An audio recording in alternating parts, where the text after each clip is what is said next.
ओम श्री विष्णुवे नमः। नमस्कार दोस्तों, आप सभी का स्वागत है हमारे यूट्यूब चैनल पावरफुल हिंदू धर्म में। अब तक हमने आषाढ़ मास में कथा अध्याय से 1 से लेकर कथा अध्याय 12 का रसपान किया है। आज हम आप सभी को आषाढ़ मास में कथा अध्याय 13 का रसपान कराएंगे, जिसमें वर्णन है चंद्रमा की उत्पत्ति तथा यदुवंश एवं सहस्त्र अर्जुन के प्रभाव का वर्णन। तो आइए रसपान कीजिए कथा का। भीष्म जी ने पूछा, समस्त शास्त्रों के ज्ञाता पुलस्त जी, चंद्रवंश की उत्पत्ति कैसे हुई? उस वंश में कौन कौन से राजा अपनी कृति का विस्तार करने वाले हुए? पुलस्त जी ने कहा, हे राजन, पूर्व काल में ब्रह्म जी ने महर्षि अत्रि को सृष्टि के लिए आज्ञा दी। तब उन्होंने सृष्टि की शक्ति प्राप्त करने के लिए अनुत्तर नाम का तप किया। वे अपने मन और इंद्रियों के संयम में तत्पर होकर परम नंदमय ब्रह्म का चिंतन करने लगे। एक दिन महर्षि के नेत्रों से कुछ जल की बूंदें टपकने लगी, जो अपने प्रकाश से संपूर्ण चराचर जगत को प्रकाशित कर रही थी। सौ की अधिधात्री देवों ने स्त्री रूप में आकर पुत्र पाने की इच्छा से उस जल को ग्रहण कर लिया। उनके उदर में वह जल गर्भ रूप से स्थित हुआ। दिशाएं उसे धारण करने में असमर्थ हो गई, अतः उन्होंने उस गर्भ को त्याग दिया। तब ब्रह्म जी ने उनके छोड़े हुए गर्भ को एकत्रित करके उसे एक तरुण पुरुष के रूप में प्रकट किया, जो सब प्रकार के आयुधों को धारण करने वाला था। फिर वे उस तरुण पुरुष को देव शक्ति संपन्न सहस्त्र नामक रथ पर बिठाकर अपने लोक में ले गए। तब ब्रह्मर्षियों ने कहा, ये हमारे स्वामी हैं। तदंतर ऋषि, देवता, गंधर्व और अप्सराएं उनकी स्तुति करने लगी। उस समय उनका तेज बहुत बढ़ गया था। उस तेज के विस्तार से इस पृथ्वी पर दिव्य औषधियाँ उत्पन्न हुई। इससे चंद्रमा औषधियों के स्वामी हुए तथा द्विजों में भी उनकी गणना हुई। वे शुक्र पक्ष में बढ़ते और कृष्ण पक्ष में सदा क्षीण होते रहते हैं। कुछ काल के बाद देवताओं की पुत्र प्रजापति दक्ष ने अपनी 27 कन्याएं, जो रूप और लावण्य से युक्त तथा अत्यंत तेजस्विनी थी, चंद्रमा को पति रूप में अर्पण की। तत्पश्चात चंद्रमा ने केवल श्री हरि विष्णु के ध्यान में तत्पर होकर चिरकाल तक बड़ी भारी तपस्या की। इससे प्रसन्न होकर परमात्मा ने नारायण देव ने उनसे वर मांगने को कहा। तब चंद्रमा ने यह वर मांगा, मैं इंद्रलोक में राजसु यज्ञ करूँगा। उसमें आग के साथ ही संपूर्ण देवता मेरे मंदिर में प्रत्यक्ष प्रकट होकर यज्ञ भाग ग्रहण करें। सूर्यधारी भगवान श्री शंकर मेरी यज्ञ की रक्षा करें। तथा अस्तु कहकर भगवान श्री हरि विष्णु स्वयं ही राजसु यज्ञ का समारोह किया। उसमें अत्रि, होता, भृंगु, अधर्यु और ब्रह्म जी उद्धाता हुए। साक्षात भगवान श्री हरि ब्रह्म बनकर यज्ञ के दृष्टा हुए तथा संपूर्ण देवताओं के सदस्य का काम संभाला। यज्ञ पूर्ण होने पर चंद्रमा को दुर्लभ ऐश्वर्य मिला और वे अपनी तपस्या के प्रभाव से 7 लोकों के स्वामी हुए। चंद्रमा से बुद्ध की उत्पत्ति हुई। महर्षियों के साथ ब्रह्म जी ने बुद्ध को भूमंडल के राज्य पर अभिषिक्त करके उन्हें ग्रहों की समानता प्रदान की। बुद्ध ने इला के गर्भ से एक धर्मात्मा पुत्र उत्पन्न किया, जिसने सी से भी अधिक अश्वमेध यज्ञ का अनुष्ठान किया। वह पुरुरवा के नाम से विख्यात हुआ।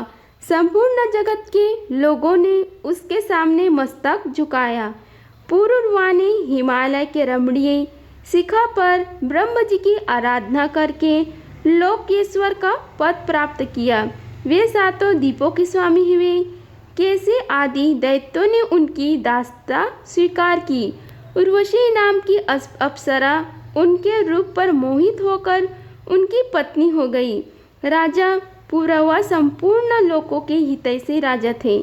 उन्होंने सातों द्वीप, वन, पर्वत और काननों सहित समस्त भूमंडल का आर्मपूर्वक पालन किया।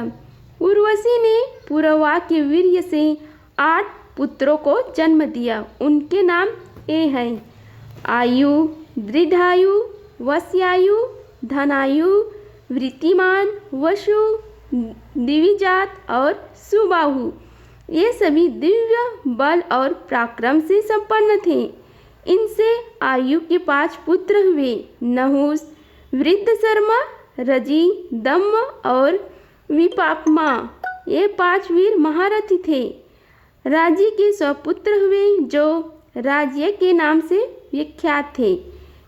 हे राजन, राजी ने तपस्या द्वारा पाप के संपर्क से रहित भगवान श्री नारायण की आराधना की। इससे संतुष्ट होकर श्री हरि विष्णु ने उन्हें वरदान दिया, जिससे राजिन ने देवता, असुर और मनुष्यों को जीत लिया। अब मैं नहुस के पुत्रों का परिचय देता हूँ।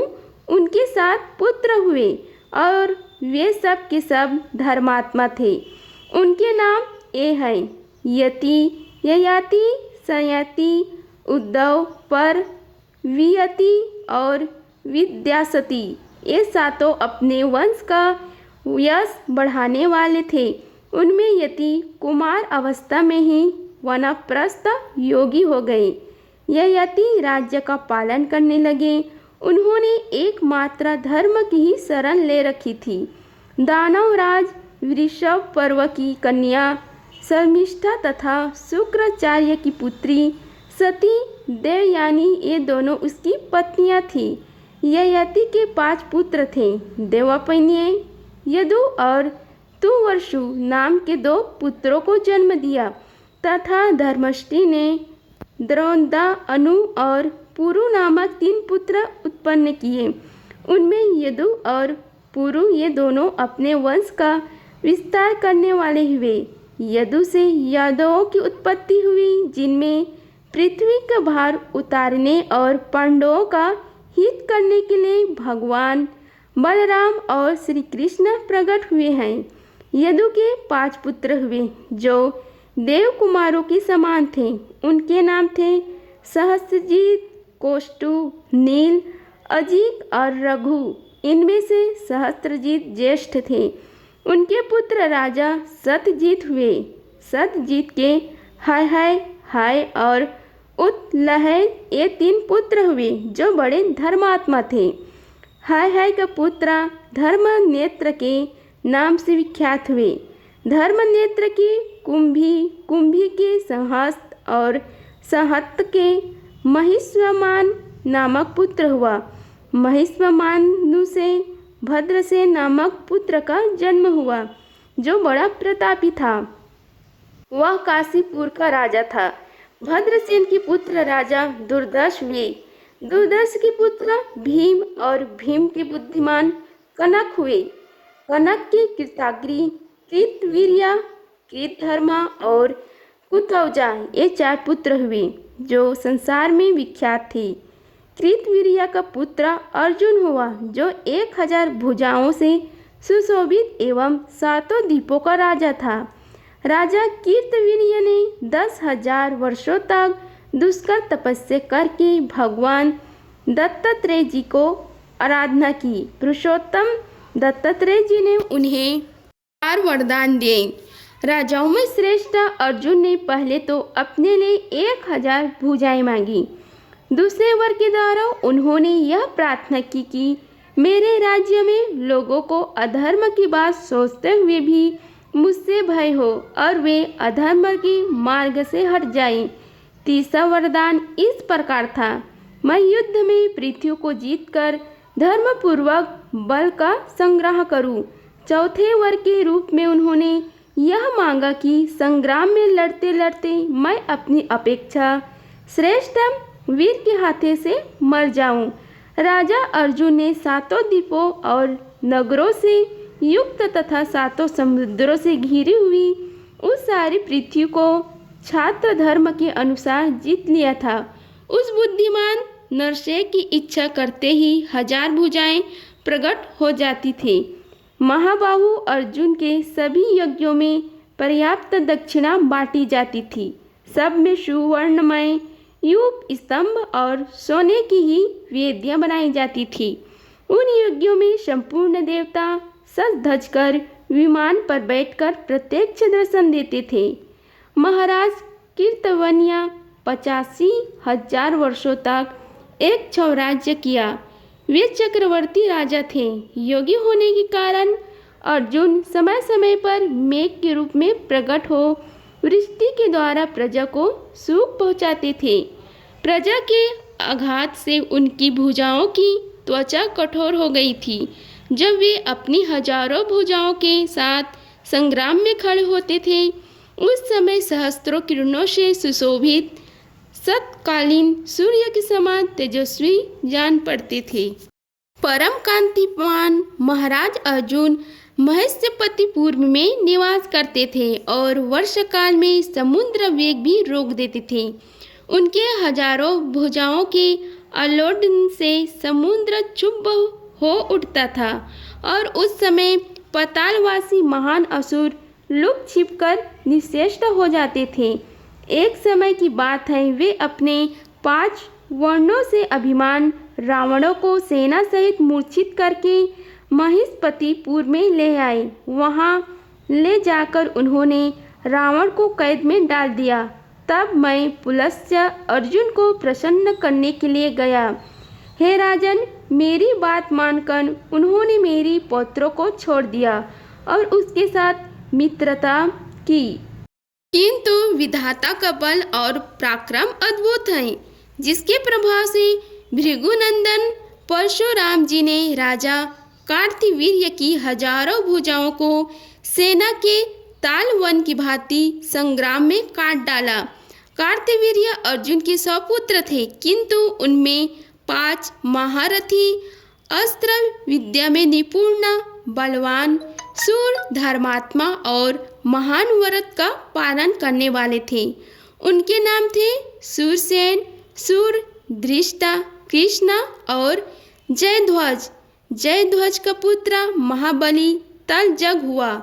तलजग के 100 पुत्र हुए, जिनके तलजग के नाम से ही प्रसिद्धि हुई।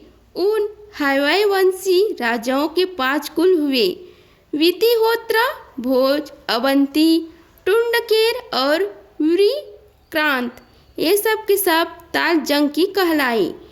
वितिहोत्र का पुत्र अनंत हुआ, जो बड़ा पराक्रमी था। उसके दुर्जय नामक पुत्र हुआ, जो शत्रुओं का संहार करने वाला था। अगर आप सभी को हमारी वीडियो पसंद आई होगी तो वीडियो को लाइक कीजिए, चैनल को सब्सक्राइब कीजिए और कमेंट बॉक्स में ओम नमो भगवते वासुदेवाय लिखिए। धन्यवाद। मिलते हैं अगले वीडियो में। तब तक के लिए जय श्री राधे कृष्णा।